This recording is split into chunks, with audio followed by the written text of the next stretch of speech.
Coucou, nous revoilà pour un autre bonjour cher mental. Et oui, aujourd'hui c'est la journée des informations. Je ressens que c'est comme ça que ça doit être fait, donc je le fais.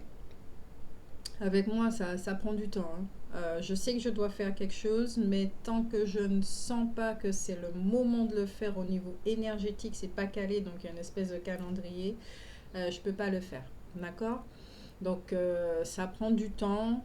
Et là, on va traiter effectivement des empaths. Ça fait un moment que je parle des empaths. Ça fait un moment que je dis que je dois vous l'expliquer. Là, c'est le moment. Je le fais. Donc c'est cool. Je suis en phase, je suis en accord.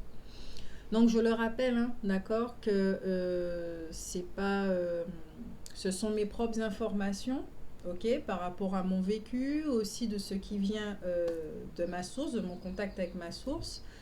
Donc prenez vraiment uniquement que ce qui résonne chez vous ou écoutez tout simplement, d'accord. Vous n'êtes pas obligé de donner votre accord ou de dire qu'elle a tort ou raison ou quoi que ce soit, c'est pas ça, c'est juste un partage et vous écoutez, c'est tout. Sans donner votre accord, sans avaler ce que je dis, sans gober ce que je dis. Restez dans votre centre et puis ne faites qu'écouter, comme quand on regarde un film ou un truc comme ça, un documentaire, voilà, c'est tout. Tout simplement, hein. Voilà, c'est tout. On va pas se prendre la tête, voilà. Donc on va partager ce petit moment entre nous par rapport aux empathes, d'accord? Parce que je l'ai dit très souvent que être un empathe est très très différent d'être empathique. C'est très très très différent. Être empathique, c'est pouvoir ressentir les émotions des autres. Donc ça permet, d'accord, de se mettre à la place de l'autre. Euh, Être empathique, c'est aussi, ce sont différentes petites choses. C'est en fait de l'hypersensibilité.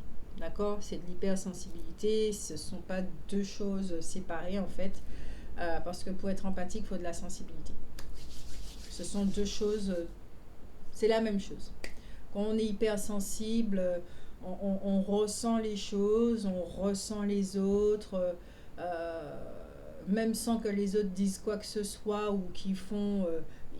On aime faire bonne figure, toujours sourire, sourire pour montrer qu'on est fort et tout. Un être empathique, donc un hypersensible, va venir, va s'approcher de nous et va savoir tout de suite si derrière ce sourire, soit on est en colère, soit on est triste. euh, un hypersensible ou un être empathique euh, saura détecter immédiatement quelqu'un qui raconte des conneries, donc des salades, et quelqu'un qui est juste, qui, qui, qui, qui est authentique, qui est sans masque. Euh, quand on est empathique, euh, on comprend effectivement l'histoire des masques aussi. Quand on est conscient des masques, quand on n'est pas conscient des masques. Donc ça permet effectivement de passer au-delà, dire bon ben écoute, hein, la personne est inconsciente, elle ne sait pas, donc voilà, on va lui donner notre chance, on pardonne et tout et tout. Par contre, c'est vrai que quand on est hypersensible ou empathique, ça peut desservir. Quand on est dans l'extrême, ça peut desservir. Ça peut desservir jusqu'à ressentir ou croire que c'est une malédiction. Donc, dans cette phase-là, quand on arrive dans cette phase, c'est quand c'est mal vécu, quand on n'arrive pas à comprendre ce qui se passe, qu'on n'arrive pas à mettre des mots sur ce qui se passe pour pouvoir le vivre de façon pérenne, sereine. Et puis voilà. Euh, Avec l'empathe, il y a différentes petites choses, je ne vais pas tous les énumérer parce que être empathique, voilà. Parce que l'empathe va prendre quand même un certain temps, parce que l'empathe c'est différent. C'est un, c'est un degré d'hypersensibilité, donc d'empathie, mais beaucoup plus haut, beaucoup plus élevé. Et on n'en parle pas du tout. On n'en parle pas du tout. On traite énormément de la partie empathique, qu'est-ce que ça induit, etc., etc. On parle beaucoup d'émotions avec l'empathie, donc on ressent les émotions des autres, ce qui nous permet de les comprendre, de les conseiller, etc., etc. Mais l'empathie, on n'en parle pas vraiment. Ou sinon, il faut vraiment chercher. Donc, l'empathie, on est empathe. Ça peut se... Par rapport à un événement ou quelque chose de très très très fort, on peut devenir empathe, mais on est empathe, d'accord? On est comme ça. Si on doit remplacer le mot empathe, on pourrait parler de chaman. Là, vous voyez, on rentre vraiment dans un autre registre. Pourquoi? Parce que l'empathe, ce sont des nettoyeurs. On va... À un moment donné, j'ai même cru que j'étais un aspirateur. On parle d'aspirateur, d'accord? Aspirateur des énergies. Donc, ce qu'on va appeler karma dans le langage humain, des énergies. Donc, c'est-à-dire que il y a une personne qui va arriver dans la vie de l'empathe. L'empathe aussi, on va dire que ce sont des passeurs de lumière, d'accord? Où les gens arrivent, il arrive dans la vie des gens, il y a une rencontre qui se fait plutôt, puisque les deux voilà, se rencontrent, parce qu'il y a un besoin.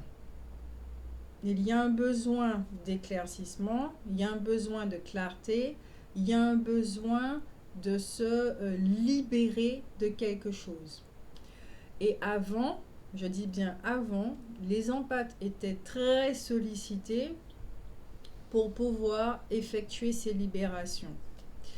Ils n'avaient pas de gris-gris, ils n'avaient pas de machin, voilà. C'est le corps qui est un outil à part entière. Ça veut dire que au moment de la rencontre, les deux personnes vont commencer à se fréquenter, à parler et tout et tout. Et énergétiquement, qu'est-ce qui se passe? L'empathe va absorber l'énergie.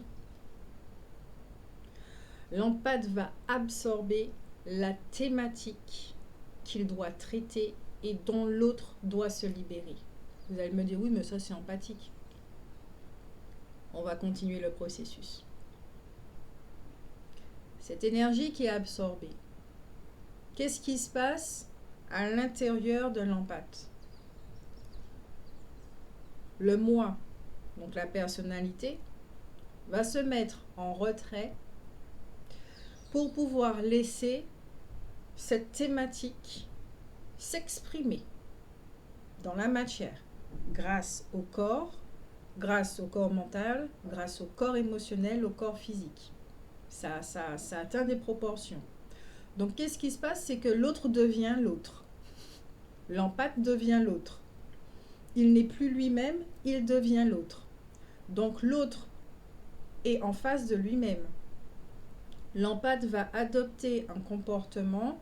Alors je ne sais plus si c'est l'empathe Iwoka, je crois que c'est comme ça que ça s'appelle. Enfin bref, un chaman. L'empathe va devenir l'autre. Il va adopter les comportements. Il va parler comme l'autre. Pourquoi? Parce qu'il est guidé par une énergie qui doit être mise en lumière. Ça doit être mis en lumière. Il y a une compréhension qui doit émerger.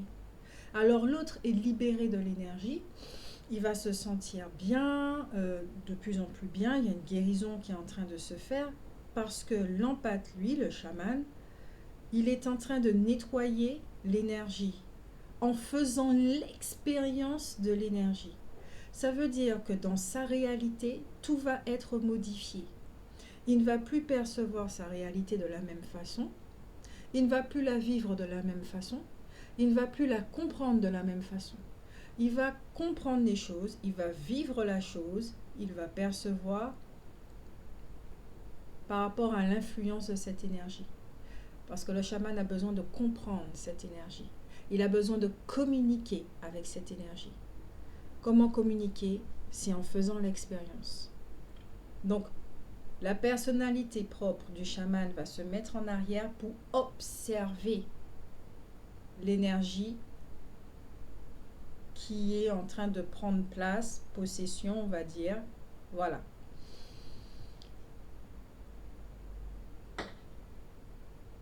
L'échange est fabuleux parce que non seulement l'autre est nettoyé, donc l'empathie permet à l'autre de se libérer de quelque chose, mais l'autre donne cette thématique qui va permettre aussi au chaman de grandir, de grandir.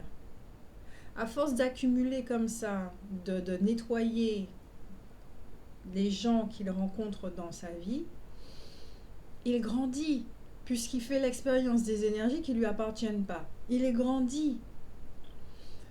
Et au moment où la prise de conscience se fait, la libération, donc il y a compréhension, il y a illumination et tout, il comprend l'énergie, il comprend la vie de l'autre, il comprend la thématique de la famille, etc. Il peut remonter très très loin comme ça, donc il y a une libération qui se fait.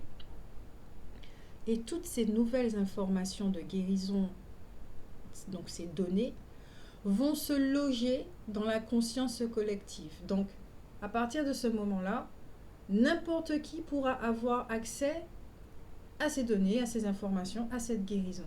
C'est magnifique. Avant, les empathes étaient très sollicités parce qu'on avait besoin d'eux, parce qu'il n'y avait pas encore toutes ces énergies-là qui aidaient et tout. Tout c'était vraiment dark, c'était vraiment lourd. Voilà, ok. Ensuite, l'énergie s'en va, d'accord? Elle est purifiée, elle est libérée. La personnalité du chaman revient et se rend compte effectivement qu'il y a des nouvelles données dans sa mémoire cellulaire. Il se rend compte qu'au niveau de sa réalité, il y a des choses qui ont changé et qui se sont... alors, je ne sais pas si on peut parler d'amélioration, mais il y a des choses qui ont pas mal bougé dans sa vie à lui. Donc, à partir de ce moment-là, il va rentrer dans une phase de retrait, de repos, parce que son corps physique a été touché, d'accord? Ça lui permet lui-même également de se libérer de choses ancestrales qui sont plutôt lourdes et tout. Donc, il va se mettre en retrait. C'est pour ça que les empathes ou les chamans ont une vie sociale très particulière. Ils sont solitaires, ils ne peuvent pas fréquenter beaucoup de monde à la fois. Être dans une foule ou fréquenter plusieurs mondes à la fois, c'est it's not possible, parce que ça fait trop d'énergie, et étant donné que c'est un aspirateur et il nettoie le karma, etc., il ne peut pas fréquenter les gens comme ça. Il sera très souvent, plus souvent, voire tout le temps, au contact avec la nature. Donc, s'il peut vivre dans la nature, c'est encore mieux. Pas en ville, donc à la campagne, des choses comme ça. Vivre, l'empathe finit par comprendre au bout d'un moment pourquoi il y a des rencontres qui se font. Donc, quand il rencontre quelqu'un, il comprend qu'il y aura un échange. Et ça se fait tout seul, c'est pas lui qui gère, c'est comme ça qu'il est, c'est comme ça que sa conscience est, c'est ce qu'il est venu faire sur Terre, c'est comme ça, il ne contrôle absolument rien. La chose se fait mécaniquement et tout, et lui il est simplement dans l'observation. Voilà. Donc il est très solitaire, il ne peut pas avoir beaucoup de contacts.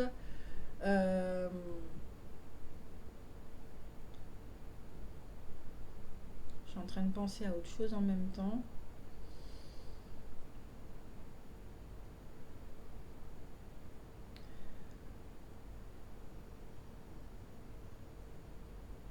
Donc, les énergies, quand c'est quelqu'un, par exemple, qui a l'habitude de faire des thérapies, de se nettoyer, d'avoir une hygiène de vie, voilà,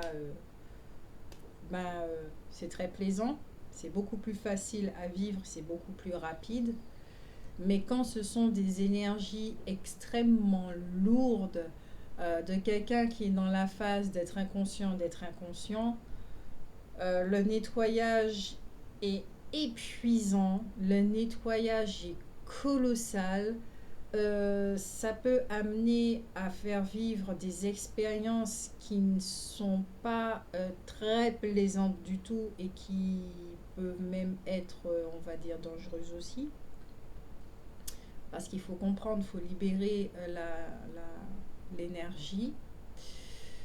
Et puis, il y a quoi d'autre? Donc, il doit, au bout d'un moment, comme tous les hypersensibles aussi, il va comprendre en effet, il va croire au bout d'un moment, surtout quand il est très jeune, que c'est une forme de malédiction, puisqu'il n'y a personne autour de lui qui peut lui expliquer ce qui se passe dans sa vie. Il n'y a personne qui va le comprendre non plus et qui vont dire « Oh, mais peut-être qu'il est un petit peu bipolaire, peut-être qu'il est un petit peu schizophrène, peut-être qu'il est... on va lui mettre des étiquettes qui ne vont pas du tout l'aider. » C'est tout simplement qu'il est en train de nettoyer des énergies, qu'il devient l'énergie, que quelque chose doit être vu, d'accord, de la part de son entourage ou de la personne qu'il est en train de traiter. Il met en lumière les choses. Et en face, c'est pas tout le monde qui apprécie de voir, d'être en face de lui-même, qui apprécie de voir les choses. Donc c'est beaucoup plus facile d'accuser l'autre. Alors que l'autre est tout simplement en train de permettre une libération. Donc, il y a une injustice qui est vécue, il y a un rejet qui est vécu, qui finit que, on finit par croire effectivement qu'il y a une forme de malédiction. Puis quand on commence à être dans l'observation et à comprendre comment le processus se met en marche, on finit par avoir une hygiène de vie assez particulière. On respecte les moments d'éloignement, de silence, de retrait, parce que c'est très très important. On ne fuit pas, on cesse d'être dans la fuite de cette espèce de pouvoir ou de qui on est et tout. Donc, on commence à s'intéresser effectivement au chamanisme, les choses et tout comme ça. On commence à prendre plein de renseignements. On rentre en contact avec ses propres connaissances et tout. Enfin, du moins, c'est pas rentrer en contact, c'est on les laisse être parce qu'elles sont déjà là. Et puis, donc la vie de l'empathe, voilà ce que c'est. D'accord? Donc, c'est pas simplement ressentir les émotions, c'est un nettoyage, une libération d'une thématique, d'un karma qui peut être plus ou moins lourd, ça dépend de la personne qui est dans cette métamorphose humaine et tout. Ce qu'il faut savoir aussi, c'est que lorsqu'on est à côté d'un empathe, ça bouge pas mal. Ça bouge pas mal. Faut être prêt. Faut vraiment être prêt à vivre ou à côtoyer un empathe parce qu'on sera face à soi en permanence, en fait.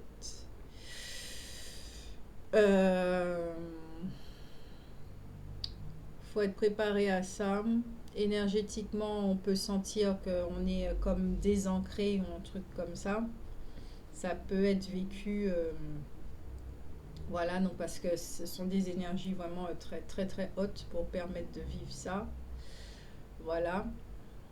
Qu'est-ce qu'il y a encore dans la vie de l'empathe? Si je dois faire une deuxième capsule, je la ferai parce que bon là, j'ai rien noté. Donc c'est à vif.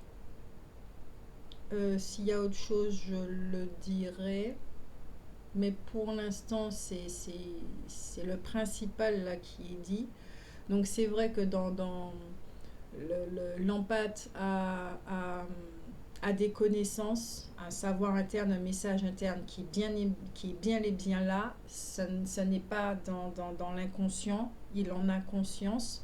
mais il ne sait pas encore comment le faire, on va dire, comment le partager, comment le faire véhiculer dans la matière, parce que dans l'enfance, ben, on est dans une famille et la plupart des empathes euh, naissent dans des familles dysfonctionnelles parce qu'il y a de la lumière, ça doit être, voilà.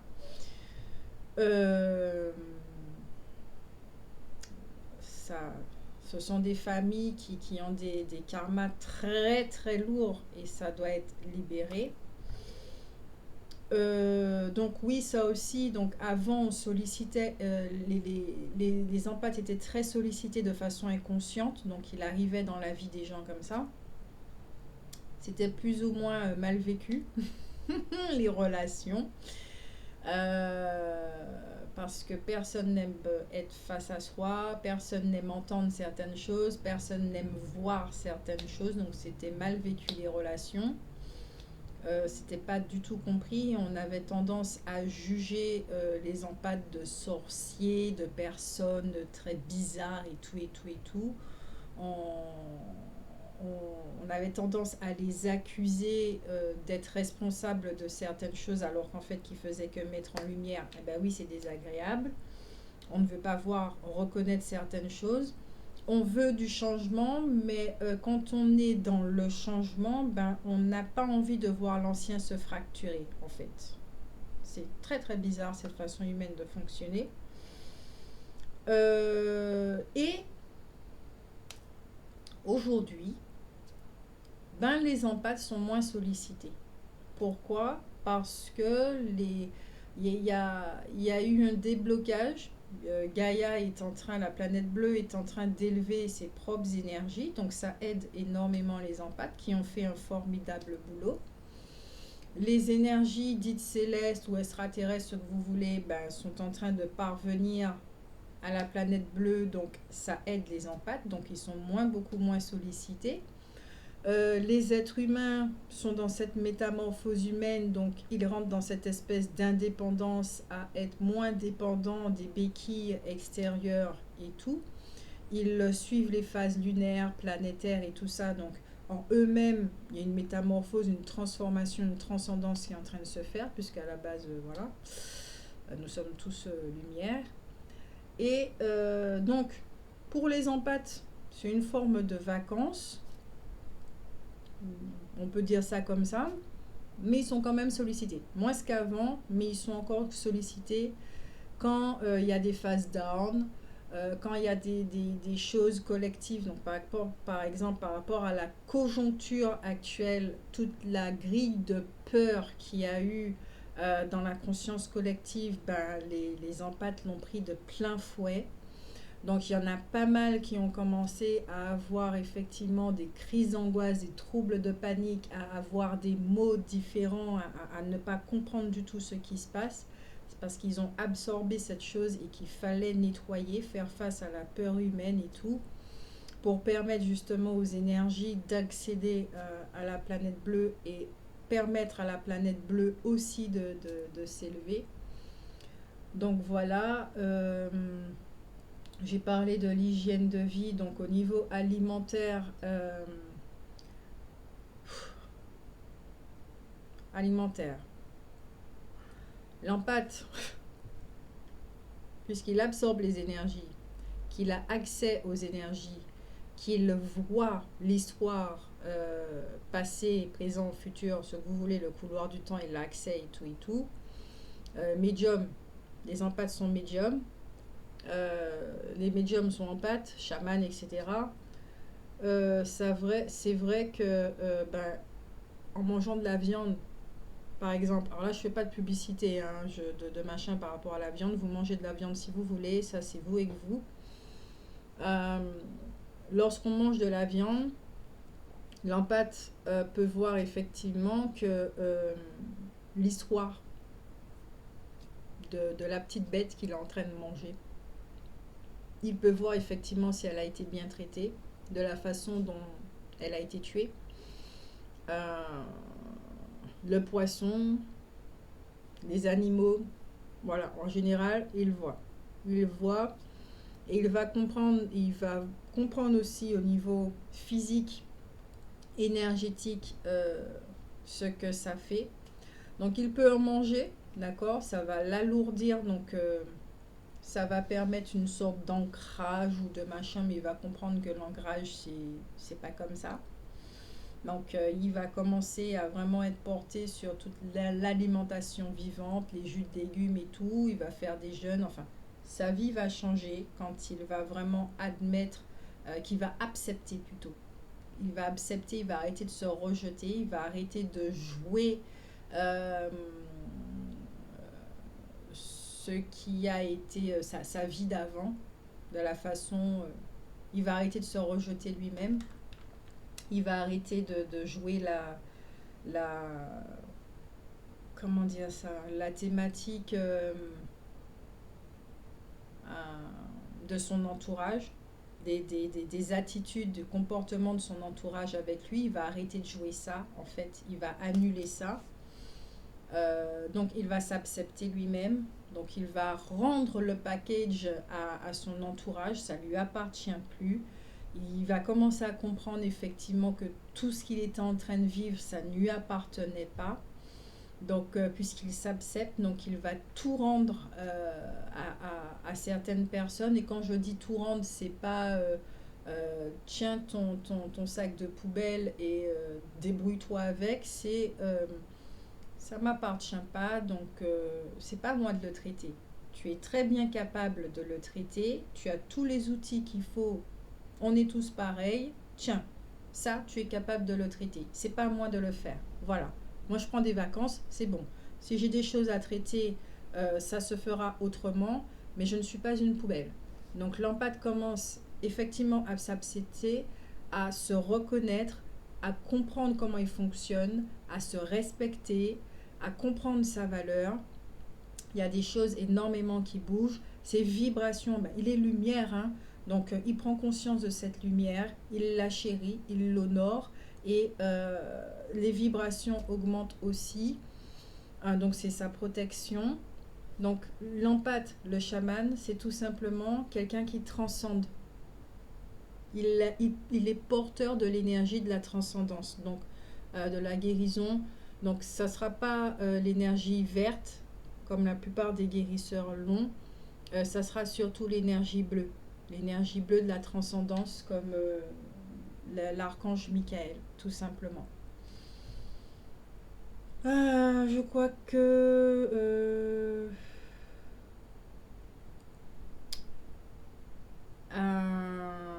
je crois que c'est tout.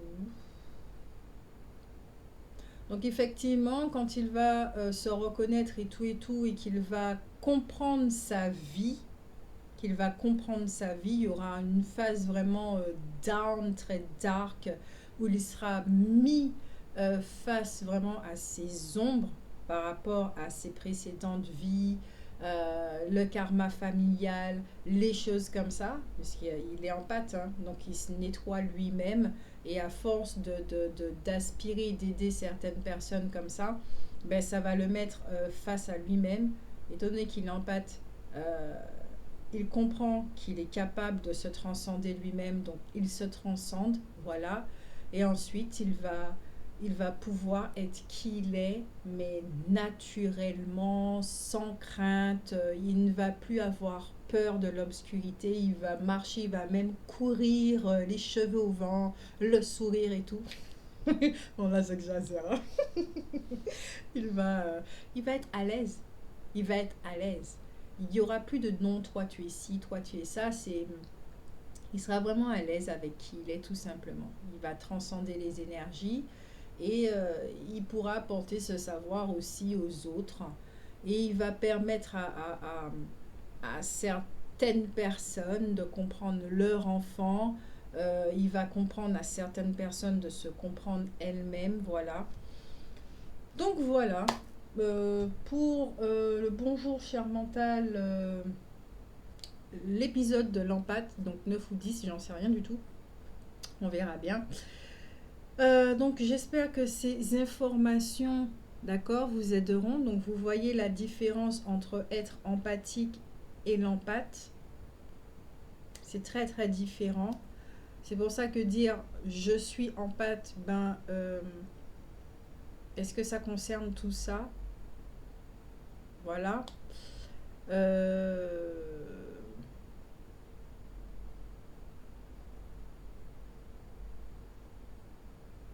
Sans se prendre de chou. J'espère vraiment que ça vous a aidé, que ça vous permet aussi de comprendre une personne de votre entourage euh, qui n'est pas malade, mais dont le comportement n'est pas compris, qui reflète certaines choses et tout, et qui vous dérange particulièrement. Parce qu'ils sont quand même un peu exclus de la société. Vous savez, c'est comme dans les anciens villages, ils vivent toujours en retrait du village, ils sont sollicités quand il y a des gros trucs. Et ils peuvent être aussi brûlés sur le bûcher, ils peuvent être aussi accusés à tort et à travers de tout ce qui se passe et tout. C'est pas évident du tout à vivre. Voilà, parce qu'on peut les porter très haut et on peut les faire descendre très bas. C'est comme ça faut pas mettre les gens sur un piédestal. C'est pas parce qu'ils savent faire quelque chose qu'il faut les mettre sur un piédestal. S'ils font tout simplement, voilà. Ils ont, par rapport à toutes les anciennes vies aussi vécues, hein, parce que c'est comme ça qu'ils sont, donc ils font toujours la même chose en fait. Ce sont des nettoyeurs, c'est ça leur fonction dans l'univers. Euh, enfin, dans l'expérience, ça fait que quand ils sont porteurs de mémoire comme ça, ou ça c'est pas bien fini, ben effectivement dans cette vie-ci, ils peuvent considérer que c'est une malédiction. C'est tous les trucs des anciennes vies qui reviennent, les croyances et tout. Et ça peut bloquer les chakras du haut, même si qu'ils ont accès, ils contrôlent pas du tout, surtout au niveau du huitième chakra, là, tout ce qui est au niveau de l'espace continuum-temps. Donc tout ce qui est au niveau du chakra du haut, ça peut être encrassé, non pas bloqué, mais encrassé avec des mémoires, d'accord. Pas très catholique, du moins avec des morts subites et très violentes, où il peut développer effectivement la peur de la source et il aura tendance à fuir toute personne qui vont les mettre sur un piédestal, qui vont leur donner un pouvoir, leur pouvoir, il ne peut rien faire avec ce pouvoir, donc il va fuir ces relations. Du jour au lendemain, vous n'allez plus les entendre, hein. Voilà. Ah oui, aussi très important, les empathes, quand ils arrivent dans la vie de quelqu'un, quand il y a la rencontre et tout, quand la charge est libérée, vous ne les voyez plus. C'est l'heure de partir. Ils s'en vont parce qu'ils doivent tout simplement s'occuper ils sont amenés portés ailleurs. Nettoyer un lieu, nettoyer une personne, nettoyer un quartier, nettoyer une ville. Ce sont des nettoyeurs. Voilà. Donc, je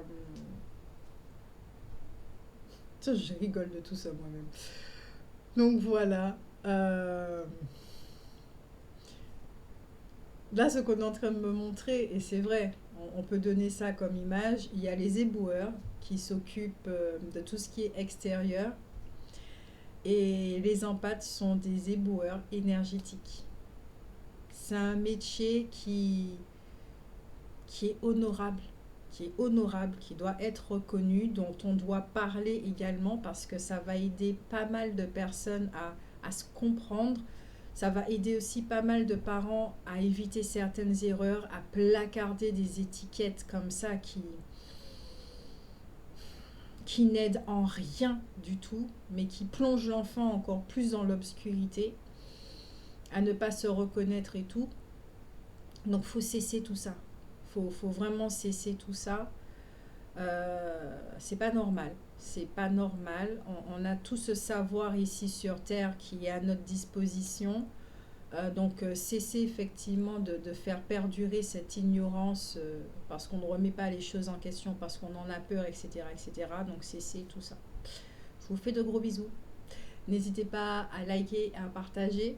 Si ça vous a fait du bien, n'hésitez pas à écrire en commentaire, à poser des questions, ou même à partager votre expérience, que vous soyez hypersensible ou en pâte, voilà, on s'en tape, d'accord.